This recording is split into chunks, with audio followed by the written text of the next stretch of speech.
Welcome to Choice Classic Radio, where we bring to you the greatest old-time radio shows. Like us on Facebook, subscribe to us on YouTube, and thank you for donating at choiceclassicradio.com.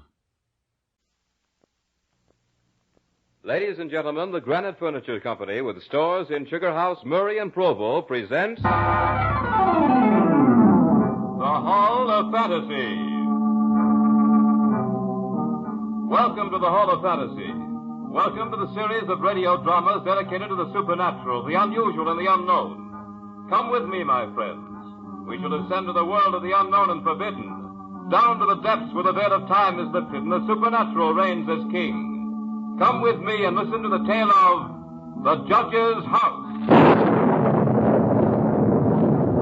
The Granite Furniture Company brings you the Hall of Fantasy. Listen now to original tales of the imagination and some of the classics of the supernatural as we take you down the corridors of the Hall of Fantasy to the mysterious realms of the unknown. These are stories of eerie and fantastic thrills brought to you by your friends at the Granite Furniture Stores.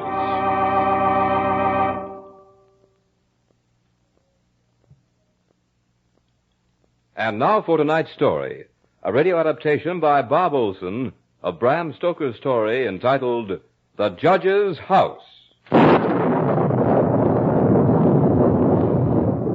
Justice. Peace. How can we be certain of either when hatred burns unchecked, even beyond the grave? I am Malcolm Lane. This is my story. I want to tell it to you while there is still time. I watched them carry the parcels into the judge's house. Mrs. Whittam, whom I had engaged as my housekeeper for the next 3 months, was directing the activity. She was an amusing little character. I had to promise that she wouldn't have to stay in the house after it began to get dark. The upholsterer's man was coming up the pathway with a cart and a new bed. Mrs. Whittam had insisted on this one new piece of furniture because, as she put it, a bed that just hasn't been aired for 50 years is not fit for young bodies to lie on. And she was right, of course.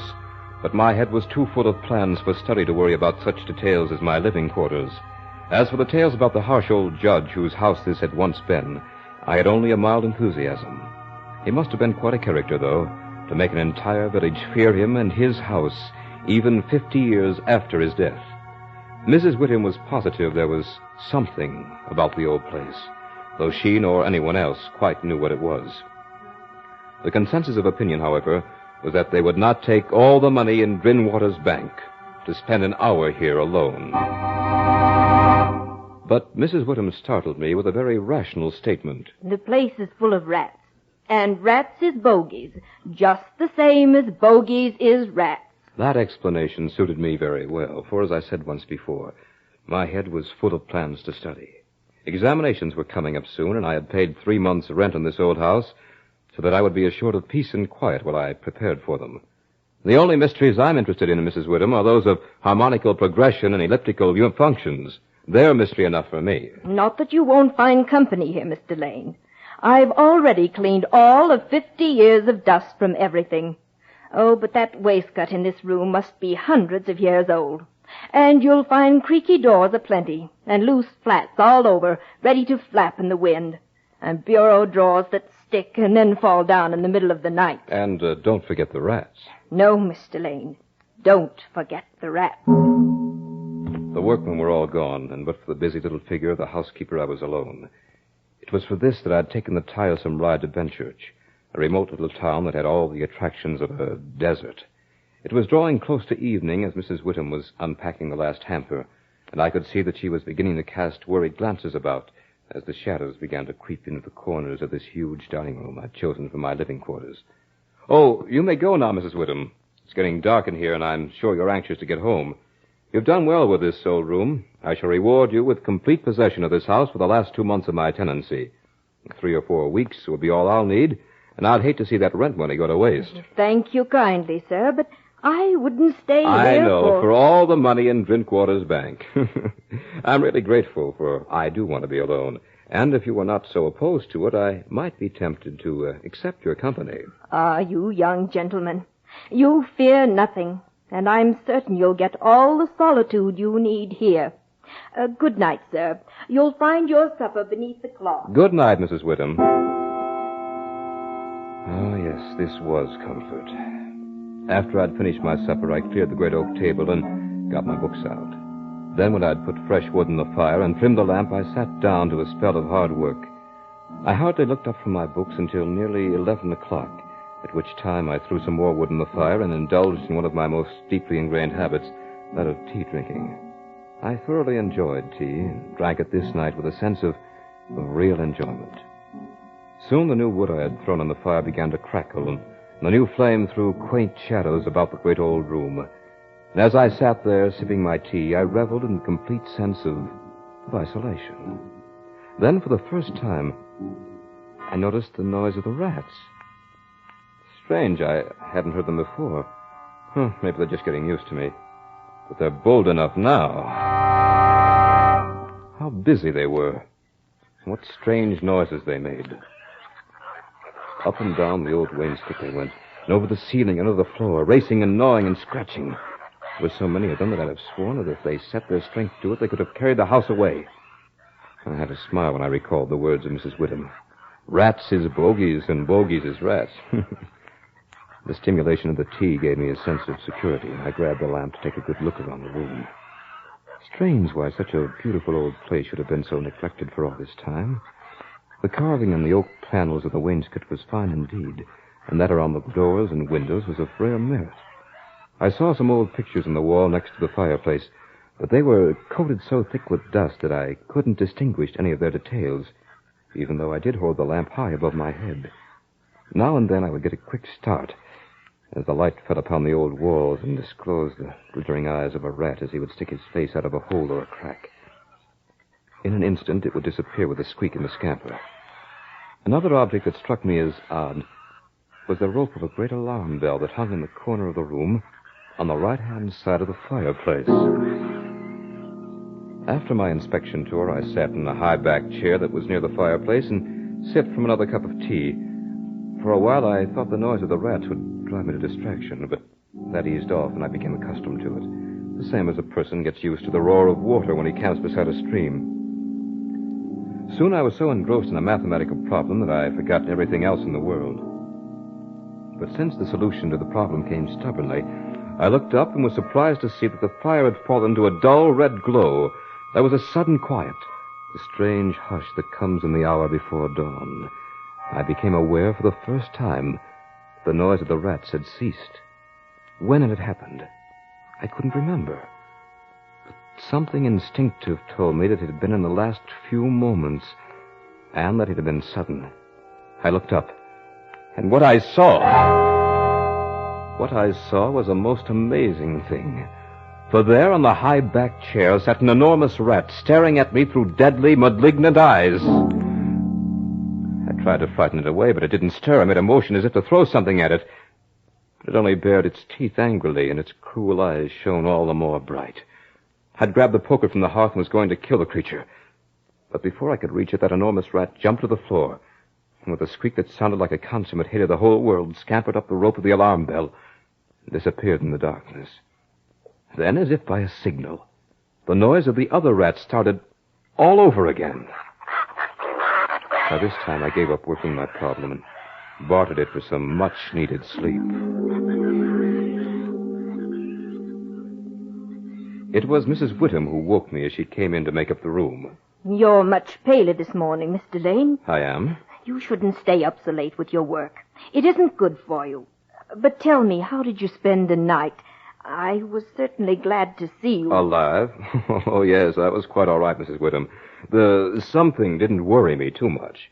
But the rats certainly held themselves a camp meeting. There was one that sat up in that chair by the fireplace and wouldn't go away until I chased him with a poker. It was the biggest old devil I've ever seen. Old devil? Maybe it was the old devil. I only meant Never that... you mind, sir. Many a true word is spoken in jest. Well, pardon me, Mrs. Whittam. I didn't mean to be rude. But the thought of the old devil himself sitting in that chair last night struck me as being rather funny. And it's a good thing you can laugh. But all the same, if I were to spend the night here tonight, oh, heaven forbid, I'd make sure I was ready for him. That night, the rats put on an earlier show, for their scamperings began almost as soon as I'd finished with my supper. The cursed creatures seemed to get on my nerves, and I sat there and puffed to my pipe. Well, they squealed and scratched and gnawed. They seemed to grow bolder by the minute. By now they were coming to the chinks and cracks in the wall until their eyes shone like miniature lamps when the firelight struck them. They'd even make bold sallies under the floor, and I'd have to frighten them away by pounding on the table with my fist. That was how I passed the early part of that night. Despite it, I became more and more engrossed in my studies. And then, a strange sensation coursed through me. For there it was again. Instinctively, I grabbed the handiest object I could find, a book, and flung it at the baleful little beast. But the book was too hastily aimed, and the huge rat didn't stir. So once again, I went into the poker routine. And once again, it put up the rope of the alarm bell. I tried to follow its flight more closely this time, but before I could see where it went, it had been swallowed up in the shadows. And just as it had happened last night, as soon as the big rat had gone, the others resumed their activity. I looked at my watch and found that it was very close to midnight. I built up the fire and brewed myself a pot of tea. I tried to get back to my work, but I suddenly became curious to know where the rat had disappeared to. For I was certain that tomorrow I would most likely get myself a rat trap. I gathered all my books about me and put them in a handy position for throwing. Then I took the rope of the alarm bell and placed the end of it upon the table underneath the lamp, where there would be plenty of light on it. As I picked up the rope, I was amazed how pliable and strong it was. Ideal, I thought, for hanging a man. Soon my preparations were complete. Now, this time, my friend, I intend to learn more about you. Once again, I was hard at my work, and the noise of the rats was forgotten. But just as suddenly as before, I was aroused by that same sense of startling silence. I was conscious of a slight movement in the rope at my elbow. Without stirring, I checked to see if my pile of books was at easy reach. It was. I cast my glance up the rope just in time to see the huge rat drop from it to the back of the high oak chair. I grabbed a book and hurled it. With amazing agility, the rat sprang aside and dodged it. I threw a second and a third, but each time it managed to dodge my battery. It was almost funny, almost. Finally, when I was down to the last book, I took careful aim, and as I did this, the rat squeaked and seemed afraid. I let the book fly. It struck the rat with a resounding thud. It gave out a shrill, terrified shriek, and running up the back of the chair, made a desperate leap, and with the speed of a bolt of lightning ran up the bell rope. The lamp rocked with a strain, but it didn't topple. Then I saw the rat leap to a molding and disappear through the hole in one of the big pictures that hung on the wall. I made a mental note of the exact spot. Third picture from the fireplace, huh? I'll remember that and have Mrs. Whittem scrub it clean the first thing tomorrow morning. I began to pick up the books I had thrown at the rat. As I did so, I took a good look at their titles. Conic sections. Mr. Rat doesn't seem to mind that. Neither did this one on cycloidal oscillations. And this one on thermodynamics he dodged very neatly. Oh. Here's the book that got him. As I looked at the title of the book that had finally hit the huge rat, I could feel a pallor spread across my face. For the title of that book was The Holy Bible.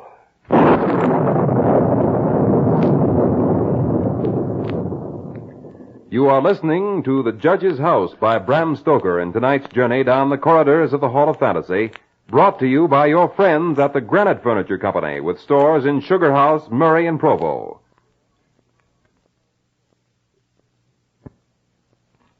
And now back to the story by Bram Stoker entitled The Judge's House.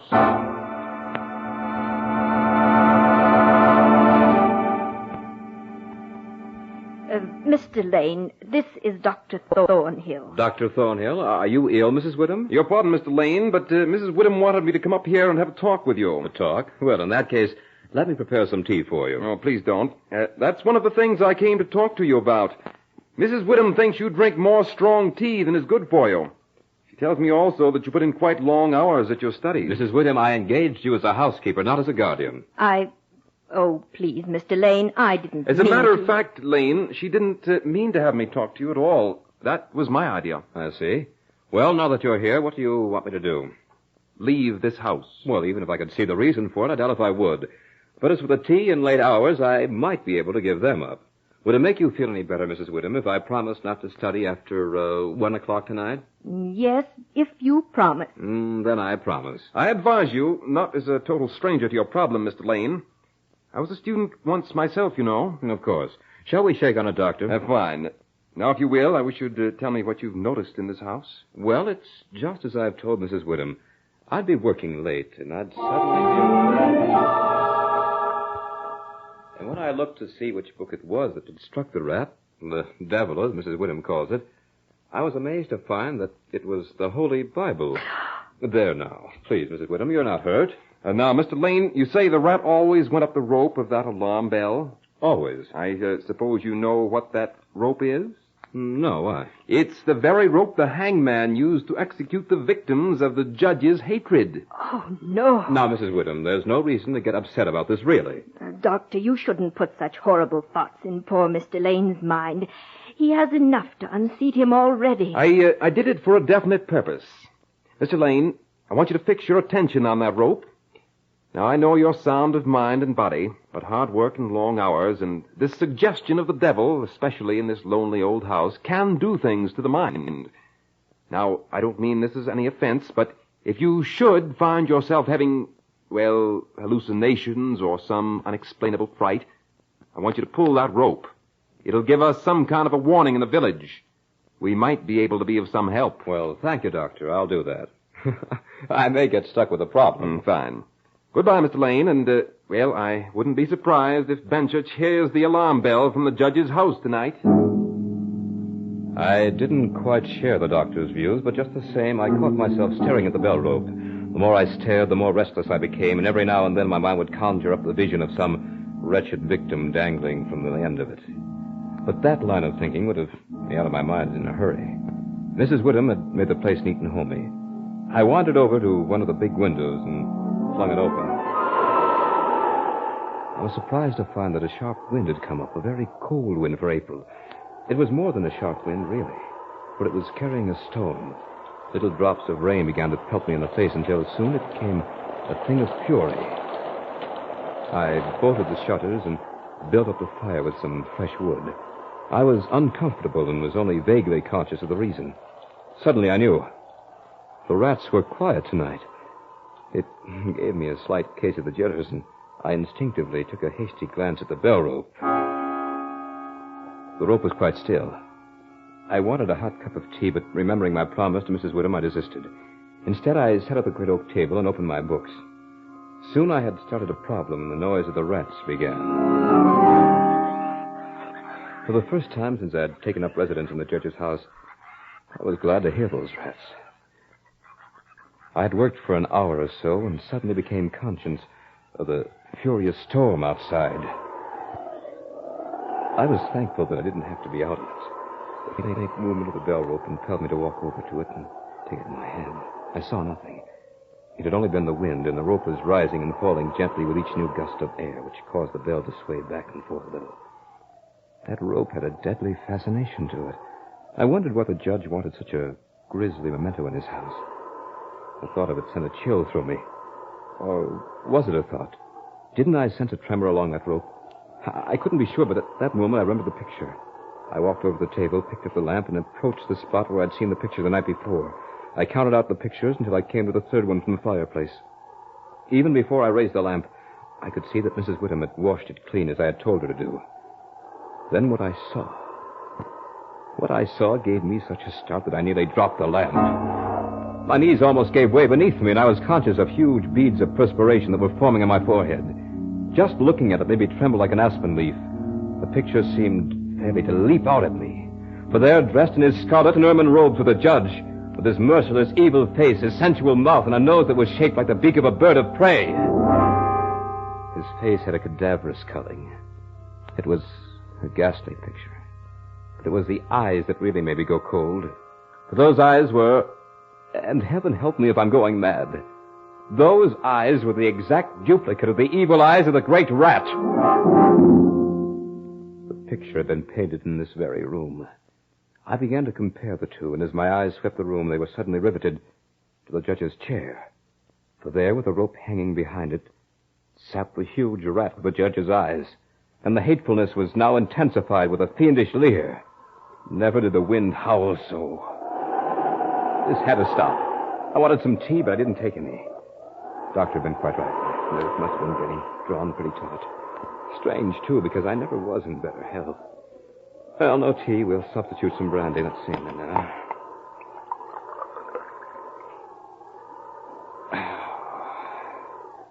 I had a stiff glass of the brandy and went back to work. The rats were at it again, and I was glad to hear them, for they had become a sort of symbol of normalcy. The storm raised such a fury that I was unaware of anything else. But once, during a sharp, silent lull, I heard another sound, a faint squeaking noise. I listened for it again and soon detected it. It was coming from the corner of the room where the bell rope hung. At first I thought it was just the motion of the rope in the storm, but I looked up and saw something in the dim light that made me all the more positive that I was going mad. For there was the great rat, clinging to the rope and gnawing at it. I could see the lighter coloring where the bare strands were exposed. Just then the rat finished its job, and the rope fell to the floor with a thud. For a moment, the huge rat just hung there like a tassel. It was then that I realized what had happened. My only contact with the village was now gone. I don't know why, but I rushed to the lamp on the table, snatched off the shade, and ran over to the picture of the judge. A chill of horror went through me. But I think I must have expected what I saw. It seemed more like a confirmation than a shock. For there in the center of the picture was a great patch of brown canvas, as clean and as fresh as the day it had been drawn over the frame. And where the portrait of the judge himself had been, there was nothing. I heard a sound behind me. When I turned around, I really got the palsy. I suddenly became incapable of movement. I could hardly think. I had been prepared to see most anything, but what was there?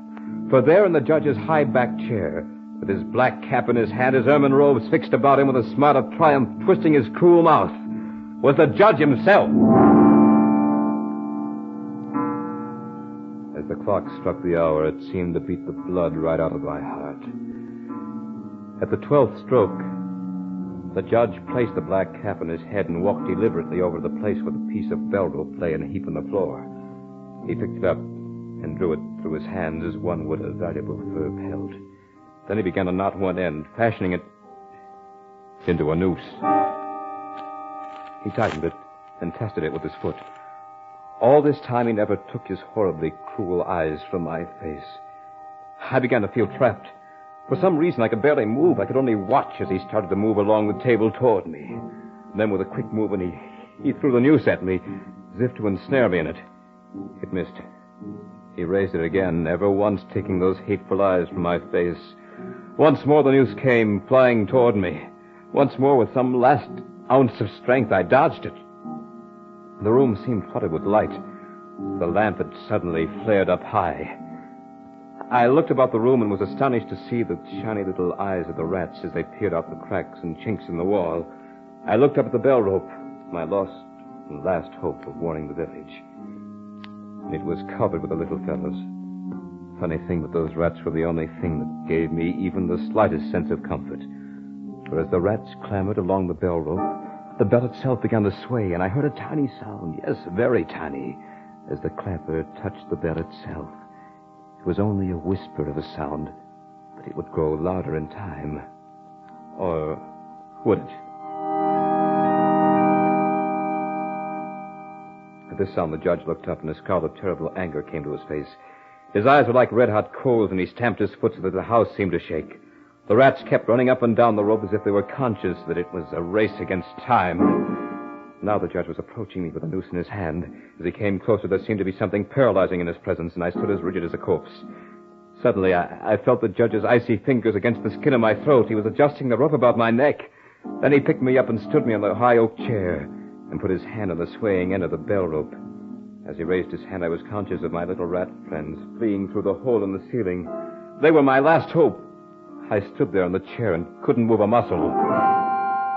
Now that my last hope seemed gone, I wanted the judge to hurry and get it over with.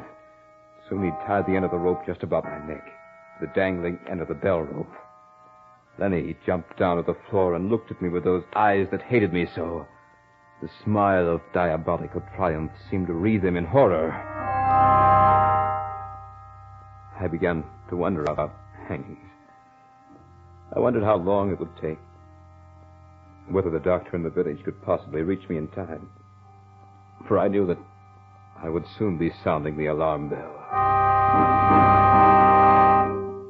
I even wondered what kind of a shadow I'd cast on the wall as I dangled from the end of the rope in this grotesque candlelight. But I didn't wonder for long, because suddenly the judge grabbed the chair on which I was standing with a sudden movement, jerked it out from under me.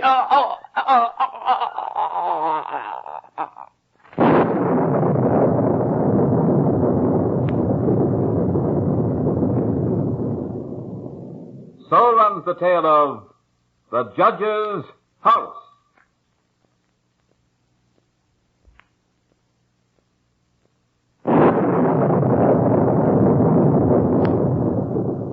Remember to join us next week at the same time for another journey down the corridors of the Hall of Fantasy.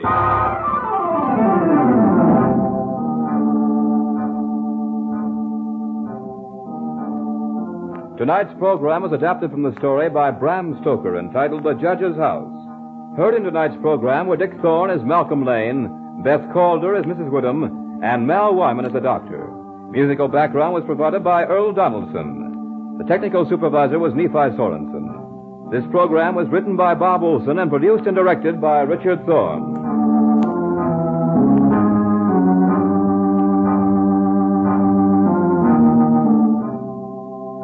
Remember, be with us again next Sunday night on call at 8:30 p.m. when the Granite Furniture Stores in Sugar House, Murray, and Provo will take you on another journey down the corridors of the Hall of Fantasy.